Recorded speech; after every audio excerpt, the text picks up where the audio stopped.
창세기 4장 8절입니다. 가인이 아우 아벨에게 말하였다. 우리 들로 나가자. 그들이 들에 있을 때 가인이 그의 아우 아벨을 쳐 죽였다. 주님께서 가인에게 물으셨다. 너의 아우 아벨이 어디 있느냐? 그가 대답하였다. 모릅니다. 제가 아우를 지키는 사람입니까?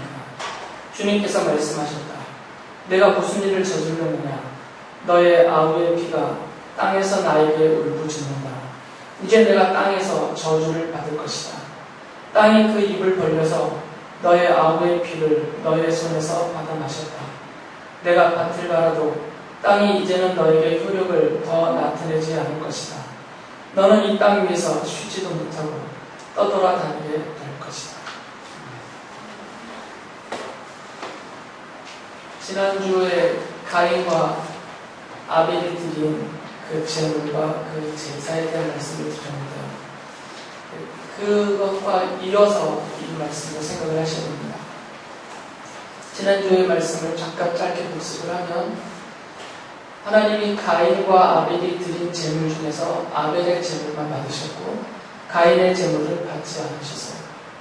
이것을 두 가지 견해로 대부분 해석을 하는데, 하나는 그 제물을 드리는 사람들의 태도에 문제가 있었다. 그래서 아벨이 가인보다 훨씬 더 믿음으로 하나님을 기쁘시게 하는 사람으로 그렇게 제물을 드렸기 때문에 아벨 안에 있었던 그런 하나님을 기쁘시게 드리는 그런 믿음과 삶을 보시고 아벨의 제물을 받으셨지만, 가인은 원래 악한 자이기 때문에 그의 악함 때문에 악한 자의 손에서 드려지는 제물을 하나님이 받으실 수 없어서 거절하셨다. 이런 하나의 견해가 있고, 다른 하나는 근본적으로는 가인이나 아벨이나 똑같이 죄인의 형편이 있기 때문에 본질적인 면에서는 큰 차이가 없는, 둘 다 동일한 죄인이기 때문에 누가 더 의롭냐라는 어떤 정도의 차이 때문에 하나님이 받으시고 안 받으시고를 결정하신 것보다는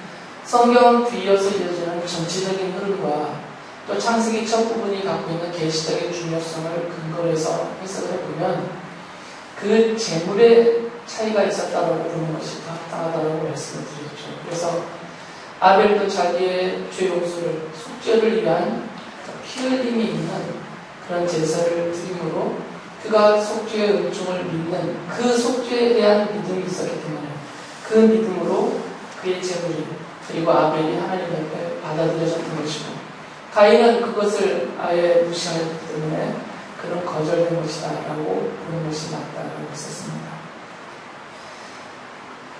이것을 더 뒷받침하는 이유가 오늘 본문의 내용입니다. 가인이 아벨을 죽인 것이죠. 개역 성경과 세번역 성경의 조금 차이는 뭐냐면, 개역 성경은 가인이 아우 아벨에게 말하였다 하고 그 말한 내용이 원래 없어요. 그런데 세번역 성경은 가인이 아벨에게 우리 들로 나가자라고 말했다라고 번역을 해놨죠. 이거는 이제 사본의 차이입니다. 개역 성경이 채택한 사본에는 말한 내용이 없고, 세번역 성경이 참고하고 있는 사본에는 이 말한 내용이 포함이 되어 있어서 문맥상 가인이 아벨에게 말한 내용을 안 쓰는 것보다는 가인이 아벨에게 한 말의 내용을 넣는 것이 더 매끄럽다 해서 세번역 성경을 쓰면서 이것을 첨부를 한 거죠. 그래서 가인과 아벨이 들에 있을 때 시간이 많이 지나진 않았습니다. 얼마 후에니까. 그리고 오래되지 않은 시간이에요. 히브리서 성경에도 바로 이어지는 느낌을 주는 그런 분장이 되어져 있습니다. 그래서 이 제사를 드린 이후에 얼마 있지 않아서 그 둘이 들에 있을 때 가인이 아벨을 죽였습니다. 쳐 죽였다가 더 정확한 말이죠. 쳐서 죽였어요. 목을 졸라 죽였다든지 찔러 죽였다든지 이런 식의 죽음이 아니라 여기서 죽였다라는 단어가 때려서 죽임을 말하는 그런 동사이기 때문에 쳐 죽였다가 맞는 거예요. 그래서 여기서 우리가 이제 당연히 생기는 질문이 가인이 왜 아벨을 죽였을까? 이게 당연히 우리가 찾아야 될 답입니다. 앞에 제사 사건과 이것은 붙어있는 사건입니다. 별개의 사건이 아니라 하나님 앞에 제물을 드린 제사를 바친 그 사건과 이어져서 이건 한 짝으로 이어져 있는 사건이기 때문에 왜 가인이 아벨을 죽였는지 그 이유를 찾아보는 것도 중요하죠. 물론 쉽게 대답을 하면 그 앞에 부분에서 가인이 분노에 쌓였죠. 안색이 변할 정도로 자기의 재물이 거절당하기 때문에 가인이 화가 났습니다. 그 안에 분노가 가득했죠. 뭐 동생 아벨에 대해서 질투심이 생겼을 수도 있을 것이고요.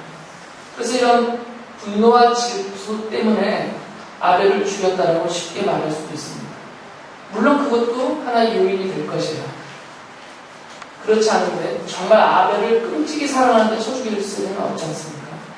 그러니까 분명히 자기의 재물이 거절당한 것에 대해서 하나님에 대한 불만이 가득했고 그것이 분노로 쳐올라왔고 그 아벨은 반대로 하나님이 받으셨기 때문에 하나님의 사랑을 받은 아벨을 향하여서 하나님을 향한 분노와 아벨에 대한 질투가 쏟아져서 아벨을 죽였을 수가 있습니다.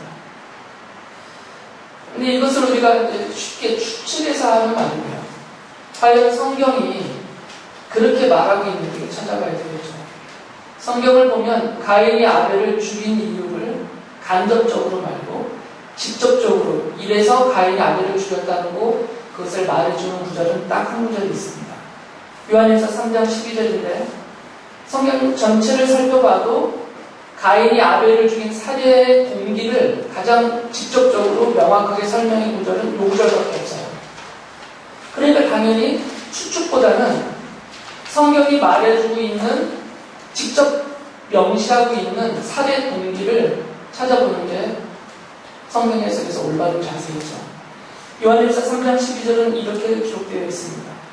우리는 가인과 같은 사람이 되지 말아야 합니다. 그는 악한 자에게 속한 사람이어서 자기 동생을 쳐 죽였습니다. 무엇 때문에 그는 동생을 쳐 죽였습니까? 그가 한 일은 악했는데 동생이 한 일은 의로웠기 때문입니다. 라고 말해요. 분명히 먼저 질문을 했죠. 무엇 때문에 그는 동생을 쳐 죽였습니까? 그리고 스스로 답을 하셔서요. 그가 한 일은 악했는데 동생이 한 일은 의로웠기 때문입니다. 가인이 아벨을 살해한 그 동기는 악함과 의로움의 차이였던 것이죠. 분노나 질투심이 없었다고는 할 수 없겠지만 이것은 직접적인 동기가 되지 않습니다.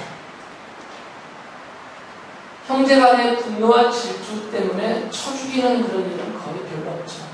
다른 복합적인 이유도 있겠죠. 그래서 가인이 아벨을 죽인 것은 이런 개인적인 가인의 내면에서 가득 차 있는 개인적인 분노, 개인적인 질투심, 이런 사사로운 가인 개인의 내면의 어떤 그런 것들 때문에 살해했다라고 성경은 말하지 않습니다. 무시될 수는 없다 하더라도 그것이 직접적인 동기는 아니다는 거죠. 성경이 분명히 말하고 있는 가인의 살해 동기는 악함과 의로움에 대해서였어요. 가인은 악한 자에 속하였고 그가 악하였고 그가 한 일이 악하였기 때문에 같은 흐름입니다. 근본적으로는 가인은 악한 자에게 속해 있죠. 악한 자는 누구겠어요? 이건 사탄이에요. 바로 뒤이어서 설명을 합니다. 악한 자는 사탄입니다. 그러니까 가인은 본래부터 사탄에게 속한 자이고 그리고 또 성경은 가인을 악인의 대명사로 쓰니까 가인이 본래부터 악한 자이고 또 그가 한 일이 하나님 앞에 제사와 제물을 바치는 제사한 일 그 자체가 악한 일이었다라고 말하는 거죠. 단순한 도덕적인 악함을 말하는 것이 아니라 하나님이 받으실 수 없는 악함. 그러니까 가인은 그 악함 때문에 반대로 아벨은 의인이라고 히브리서 4장에서 말하고 있고 그 아벨이 한 일은 의로운 일이라고 말하고 있기 때문에 이 악함이 의로움을 대립해서 죽인 것이다. 이렇게 요한일서에서 말을 하고 있습니다. 요한일서 3장 8절에 보면 죄를 짓는 사람은 악마에게 속해 있습니다. 악마는 처음부터 죄를 짓는 자이기 때문입니다. 라고 말해요. 이 악마는 마귀와 사탄입니다. 그러니까 가인은 마귀에게 속하였기 때문에 이 죄를 지었다라고 말하는 거죠. 죄를 지음으로 그가 마귀에게 속하여진 것이 아니라 본래부터 그는 마귀에게 속한 자이기 때문에 동생을 쳐서 죽이는 그 악함과 그 죄를 드러냈다라고 성경이 말하는 것입니다. 그렇기 때문에 이 가인의 살해 동기는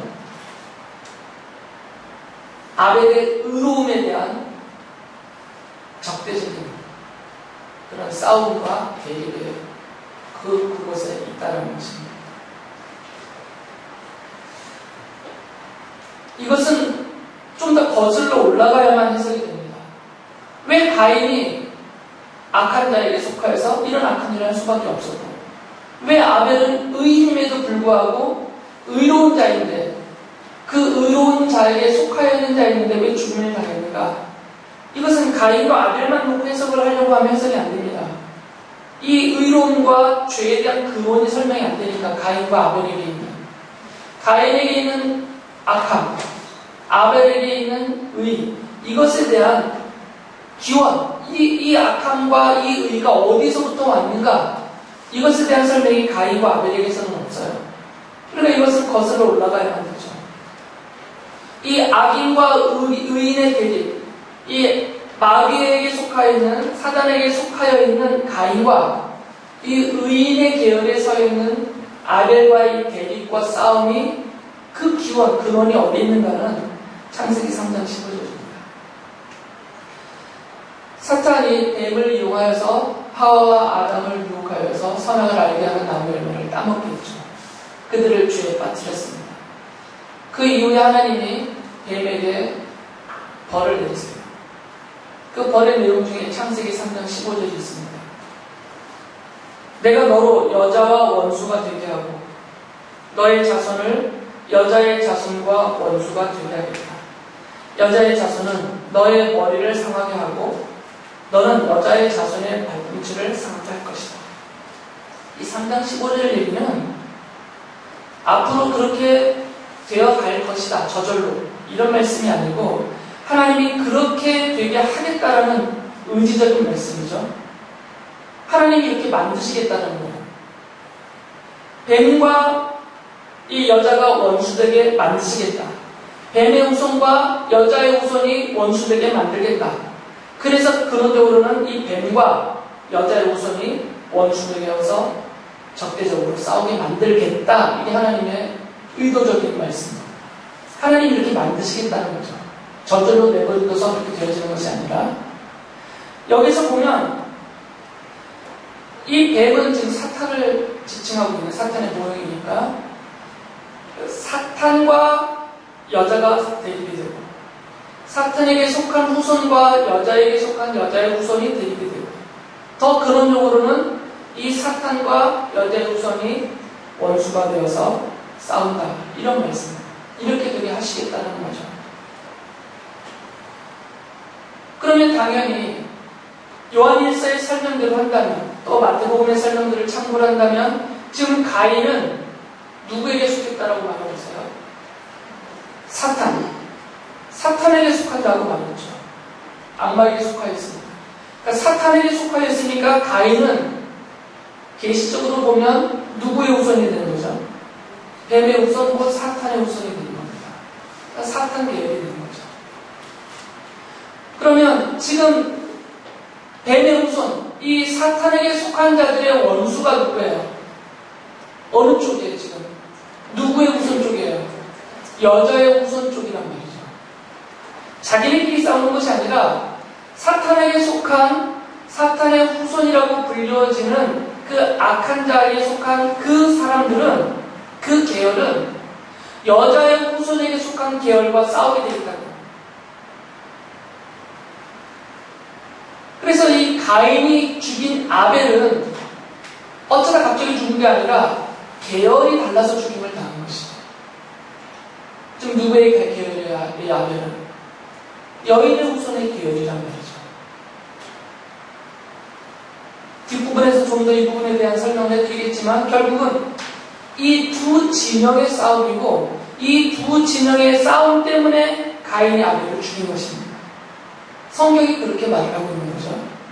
가인의 개인적인 사사로운 복수심이나 질투, 분노가 아니라 이건 계시적으로 해석을 해야 돼요. 왜 그러냐면 에덴 동산의 사건 바로 뒤에 살인 사건이 나오거든요. 이 에덴 동산의 사건을 계시적으로 해석해야만 된다라고 했다면 당연히 이 뒤이어서 사슬처럼 뒤이어져서 나오는 이 가인의 살해 사건 또한 당연히 계시적으로 해석을 해야만 돼요. 이걸 사사로운 개인 간의 문제로 풀어버리면 안 된다는 거죠. 그래서 이것을 단순하게 가인이 아벨을 죽인 것처럼 그렇게 형제를 미워하고 적대시하면 안 된다. 형제를 사랑해야 된다. 이렇게 어떤 삶의 윤리로 적용하고 넘어가 버리기에는 이 사건이 갖고 있는 의미가 더 크다라는 것이에요. 이것은 연결되어 있기 때문입니다. 에덴 동산의 사건은 직접적으로는 하와가 선악을 알게 하는 나무를 열매를 따먹고 아담에게 주어서 아담도 따먹게 되었어요. 그런데 이런 죄를 범하는 그 행위가 나타나게 한 그것을 행동으로 옮기게 한 간접적인 그런 원인은 바로 뱀에게 있죠. 뱀의 유혹이 있었어요. 그리고 사탄이 그 뱀을 사용하여서 하와로 하여금, 아담으로 하여금 자신 안에 있는 그 하나님과 같이 되고자 하는 탐욕을 끌어올려서 하나님의 말씀을 거역하고 따먹게 만들었던 거죠. 같은 흐름입니다. 사탄이 가인을 사용하여서 특히 그 가인 안에 있는 그 분노와 질투심 이런 것들을 사용하여서 아벨을 죽이게 만들었던 거죠. 그러니까 결국은 이 모든 일은 사탄의 계열에서 벌린 그 흐름에서 벌어진 그런 일이다라는 거죠. 이것은 제사가 끝난 다음에 분노하고 있는 그 가인에게 하신 하나님의 경고의 말씀을 봐도 이해가 됩니다. 창세기 4장 7절을 보면 죄가 너의 문에 도사리고 앉아서 너를 지배하려고 한다라는 거예요. 이 죄는 지금 마귀거든요. 죄는 마귀에게서 시작이 되니까. 그러니까 마귀가 사탄이 너의 문에 도사리고 앉아서 너를 지배하려고 한다. 그러니까 가인은 결국 누구의 지배를 받아서 이 하나님의 경고의 말씀이 있음에도 불구하고 동생 아벨을 죽였냐면 사탄의 지배를 받았단 말이에요. 사탄의 지배를 받아서 동생을 살해하는 살인죄를 저지른 것이죠. 그러면 사탄이 왜 가인을 사용하여서 아벨을 죽이려고 했어요? 지금 사탄이 누구와 싸우고 있는 거라고 했죠? 여인의 후손의 계열이에요. 그 여인의 후손으로 나온 아벨, 그 의인의 계열에 있는 아벨을 죽임으로 의인의 대를 끊으려고 했던 것이다. 물론 안 될 일이지만 이게 가인이 아벨을 죽인 근본적인 동기이고 이유입니다. 그래서 요한일서에서 이 부분을 우리에게 적용했어요. 가인이 아벨을 죽인 것처럼 그 사탄의 계열에 속하여 있는 이 세상은 여러분들을 미워합니다. 그리고 여러분들을 핍박합니다. 여러분들을 죽일 것입니다. 이렇게 경고하고 있어요. 왜 그러냐면 여러분들은 아벨의 후예들, 의인의 계열에 속하여 있는 여인의 후손으로 오시는 그리스도 안에서 이 의인의 계열에 속하여 있는 성도들이기 때문에 당연히 사탄의 계열에 속하여 있는 세상이 여러분을 공격할 수밖에 없습니다. 우리 현실에 대해 설명을 한 것이죠. 그렇다더라도 두려워하지 말고 낙심하지 말 것은 그리스도께서 여인의 후손으로 오신 그리스도께서 이 사탄의 세력을 완전히 멸하셨기 때문에 결국은 우리에게서 승리가 주어질 것입니다. 이렇게 권면하고 있어요. 그런 흐름을 갖고 있는 것이죠. 근데 여기서 또 한 가지 다른 면에서 봐야 될 게 뭐냐면 전에도 한번 설명드린 적이 있지만 왜 가인이 아벨을 죽였는가? 가인에게 있는 그 살해의 동기를 이렇게 찾아볼 수 있지만 다른 측면에서 아벨의 입장에 서서 본다면 그럼 아벨은 왜 가인에 의해서 죽임을 당해야만 했는가? 아벨이 죽임을 당할 수밖에 없었던 그 이유를 이쪽 측면에서 한번 또 봐야 되는 거죠. 여러분 성경이 이쪽 측면에서 또 설명을 해주기 때문에요. 가인의 입장에서 아벨을 죽인 것에 대해서 살해 동기를 요한일서에서 설명을 했다면 이제 반대로 아벨의 입장에 서서 왜 내가 가인에게 죽임을 당하는가? 아벨은 왜 가인에게 죽임을 당할 수밖에 없었나? 이것에 대해서 또 성경이 다른 측면에서 설명을 하고 있으니까 이쪽 면도 살펴봐야 되는 것입니다. 그것은 마태복음에서 예수님이 말씀하셨습니다. 마태복음 23장 35절에 보면 그리하여 의인 아벨의 피로부터 너희가 성소와 제단 사이에서 살해한 바가랴의 아들 사가랴의 피에 이르기까지 땅에 죄 없이 흘린 모든 피가 너희에게 돌아갈 것이다 라고 말씀하셨어요. 의인인 아벨의 피로부터 시작을 해서 의인들이 계속 죽었단 말이에요. 이들에 의해서 계속 죽임을 당했는데 누구까지 가서 죽임을 당했냐면 사가랴까지 죽임을 당했다라고 쭉 설명을 했어요. 이건 지금 다 의인들의 죽음을 말하는 것입니다. 아벨과 같은 계열에 속하여 이 사가랴는 여러분이 성경을 찾아봐도 안 나와요. 이 이름으로는. 이거는 번역을 옮기면서 이름을 스가랴를 사가랴로 바꿨습니다. 역대하 24장 22절에 여호야다의 아들인 제사장 스가랴가 하나님의 영에 감동이 되어서 하나님의 경고의 말씀을 백성들에게 전하다가 죽임을 당했어요. 요아스 왕명이었어요. 그때 죽임을 당하면서 이 스가랴가 하나님 앞에 저들의 죄를 판단해 주십시오 라고 파문을 하면서 죽임을 당하거든요. 그 스가랴를 말하는 거예요. 옮기면서 같은 발음이 비슷하니까 사가랴라고 바꾸는 것인데, 그러니까 결국 예수님의 말씀은 뭐냐면 아벨에서부터 시작해서 사가랴에서 끝난 것은 아니고 계속 이어지지만 이 의인들의 죽음은 죄 없이, 예수님이 하신 말씀이에요. 땅에 죄 없이 흘린 모든 피라고 했어요. 이들은 죄 없이 의인으로서 죽임을 당했다는 것입니다. 그런데 누가 이들을 죽였느냐? 그 얘기를 바로 앞에서 하세요. 34절에 이렇게 말씀하세요. 그러므로 내가 예언자들과 지혜 있는 자들과 율법학자들을 너희에게 보낸다. 너희는 그 가운데서 더러는 죽이고 더러는 십자가에 못 박고 더러는 회당에서 치치질하고 이 동네 저 동네로 뒤쫓으며 박해할 것이다 라고 말해요. 너희가 죽였다 이렇게. 지금 예수님이 보낸 자들이라고 했거든요. 그러니까 아벨도 예수님이 보낸 자 중에 하나이죠. 예수님이 보내신 첫 번째 사람이 아벨이다 그 말이에요. 의인 아벨에서부터 시작했으니까.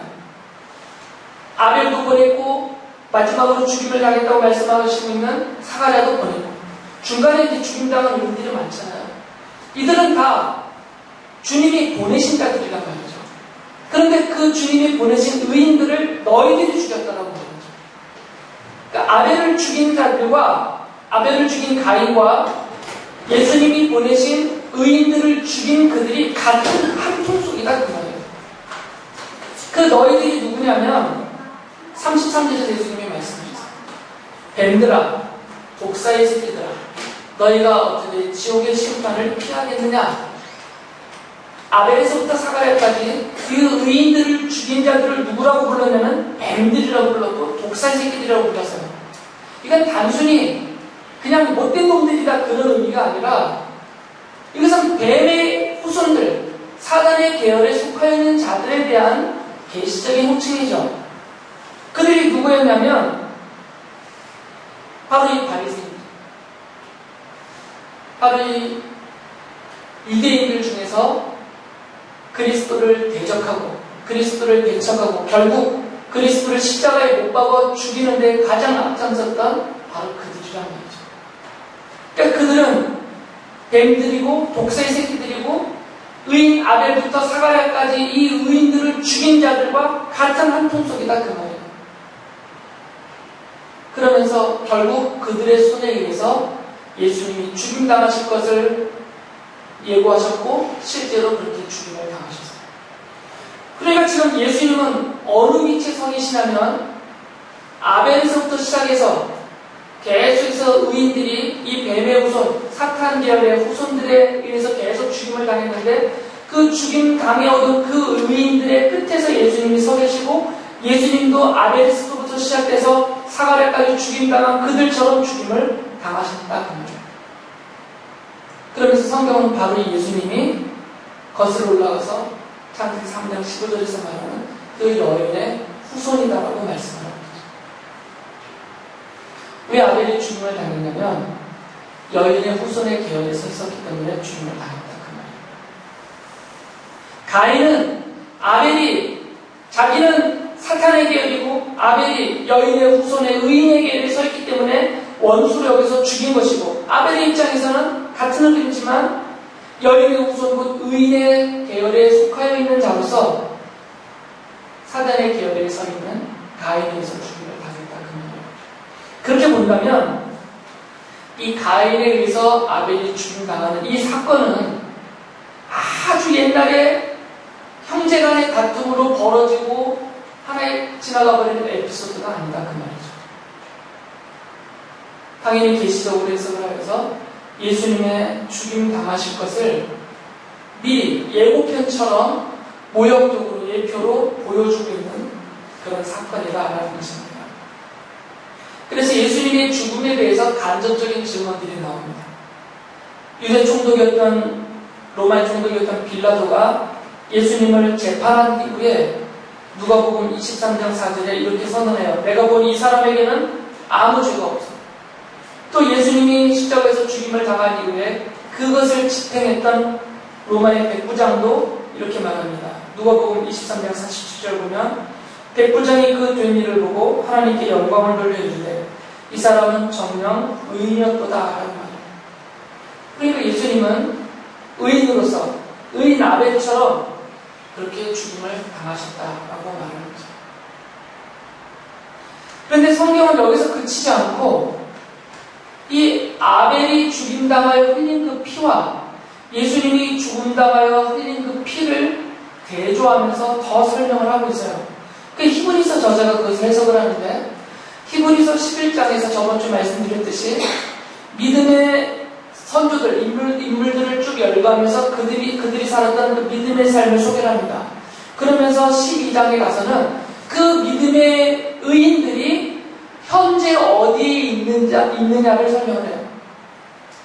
12장 22절 24절 보면 여러분이 나아가서 이런 곳은 시온산 곧 살아계신 하나님의 도성인 하늘의 예루살렘입니다. 하늘의 하늘, 이 땅이 아니고 여러분은 축하 행사에 모인 수많은 천사들과 하늘에 등록된 장자들의 집회와 만민의 심판자이신 하나님과 완전하게 된 의인의 영들과 새 언약의 중재자이신 예수와 그가 뿌리신 피 앞에 나왔습니다라고 말해요. 그러니까 지금 이 아벨에서부터 시작한 히브리서 11장 4절에서 분명히 아벨에서부터 시작했는데 의인인 아벨은 믿음으로 살았던 의인인 아벨에서부터 시작해서 쭉 열거된 성경이 열거된 그 수많은 믿음의 의인들이 지금 현재 그들이 어디가 있냐면 하늘에 있다 그 말이에요. 그런데 그 하늘에 있는 그 자리에 뭐가 같이 있냐면 그리스도의 피가 같이 있다라고 말하고 있습니다. 그러면서 24절에 가서 그리스도의 피와 아벨의 피를 이렇게 비교를 합니다. 그 피는 그리스도의 피예요. 그 피는 아벨의 피보다 더 훌륭하게 말해줍니다. 피가 말한다는 거죠. 아벨의 피도 말했고 그리스도의 피도 말하고 있다 그 말이에요. 아벨의 피가 뭐라고 말해서요? 이건 창세기 4장 10절 가면 알 수 있습니다. 가인에게 죽임당한 이후에 아벨의 피가 땅에서 울부짖고 있다라고 말하고 있어요. 너의 아우의 피가 땅에서 나에게 울부짖는다라고 하나님이 말씀하죠. 피가 입이 달려서 말하는 것이 아니라 그 피가 아벨이 죽으면서 흘린 그 피는 하나님에게 요청되는 근거가 된다는 것이에요. 무엇을 요청했냐면 너희 아우 아벨의 피가 내게 땅에서 울부짖는다라고 말하면서 바로 아벨을 죽인 가인에 대해서 그 살해죄에 대한 형벌, 심판을 내리시거든요. 그게 4장 12절이에요. 내가 밭을 가로도 땅이 이제는 너에게 의복을 더 나타내지 않을 것이다. 너는 이 땅에서 쉬지 못하고 떠돌아다니게 될 것이다 라고 말해요. 이게 아벨의 피가 요구하는 상이란 말이죠. 하나님의 공의로운 심판을 요구했던 것이죠. 그런데 예수님의 피는 다른 요구를 하고 있다 그 말이에요. 아벨의 피는 가인에게 복수해 주십시오, 가인에게 벌하여 주십시오라는 하나님의 공의로운 심판을 지금 요청하고 있어요. 이게 아벨의 피가 하는 말이에요. 그런데 예수님의 피는 이것을 넘어서서 더 나은 말씀을 하고 있다는 거예요. 더 나은 말씀은 뭐냐면 에베소서 1장 7절 보면 이렇게 말씀하죠. 우리는 이 아들 안에서, 예수님이에요, 하나님의 풍성한 은혜를 따라 그의 피로 구속 곧 죄의 용서를 받게 되었습니다. 예수님의 피가 지금 하나님 앞에 요청하고 있는, 그리스도의 피가 하나님을 향하여 말하고 있는 그 요구사항은 뭐냐면, 이제는 하나님의 공의로운 심판으로 이 죄인들을 벌하여 주십시오, 이게 아니라 이 죄인들을 용서해 주십시오라는 요청을 하고 있다 그 말이에요. 말하고 있는 내용이 다르다 그 말이에요. 아벨의 피는 하나님의 공의로운 형벌과 심판을 요구하고 있는데, 그리스도의 십자가에서 흘리신 피는 이 죄인들의 죄를 용서해 주십시오라는 그런 말을 하나님께 하고 있다 그 말이에요. 그러니까 그리스도가 십자가에서 죽으시면서 흘리신 그 피가 죄인들의 죄를 용서하고 영생을 얻게 하는 그런 하나님의 은총을 요구하고 있는 피다 그 말이에요. 그렇기 때문에 이 아벨의 피는 그리스도의 피를 설명해 주고 있는 표시등과 같다 그 말이죠. 그래서 언약의 피라고도 제가 말씀을 드리잖아요. 그리스도의 피가 어떤 의미가 있는지, 그리스도가 십자가에서 죽으시고 흘리시는 그 피 흘리심이 우리에게 무엇을 가져다 줄 것인지를 먼저 이렇게 손가락질하듯 보여주고 가르쳐주는 역할을 뭐가 하고 있냐면 아벨의 피가 하고 있다.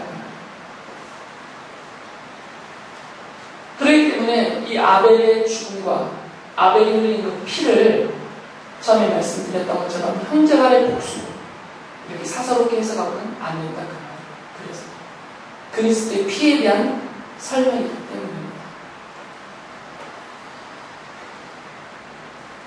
이제 이게 성경 전체 본문에 대한 해석입니다.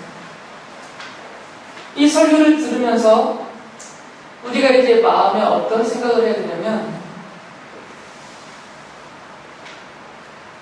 요한일서의 권면처럼 내가 형제를 미워하면 안 되겠구나, 내가 형제를 사랑해야 되겠구나, 이렇게 스스로에게 적용을 하고 끝나버리면 안 된다. 당연히 그런 마음을 가지고 요한일서에서 그렇게 권하기 때문에 가인처럼 하지 말라고 그랬거든요. 여러분은 가인과 같이 하지 마세요라고 말하고 있어요. 그러니까 가인과 같이 하지 말라는 것은 두 가지 의미죠. 형제를 미워하여서 형제를 죽이는 짓 하지 말라. 그러나 더 근본적인 건 뭐겠어요? 사탄의 계열에 속하지 말라는 거죠. 그런데 이것으로만 그치면 안 되고, 당연히 우리는 내 가슴을 치면서 복음적으로 이것을 받아들여야 되죠. 내가 원래는 누구였었어요? 나는 원래 가인이잖아요. 우리는 원래 다 가인의 계열이었어요. 우리는 본래 악한 자의 속에 속한 자들이었단 말이죠. 그랬던 우리가 지금은 아벨의 계열의 여인의 후손인 그리스도의 계열로 옮겨졌어요. 누구 덕분에? 우리 주님 덕분이죠. 그리스도가 십자가에서 흘리신 이 보혈 덕분에 그 피 흘리심으로 내 죄가 씻어졌고 용서를 받았고 하나님의 자녀로서 영생을 소유한 의인의 계열, 히브리서 11장이 말하고 있는 바로 그 의인들의 계열, 그 끝자락에 내가 서게 된 거란 말이죠. 이걸 먼저 우리가 생각을 하셔야 됩니다. 내가 원래는 가인의 계열입니다.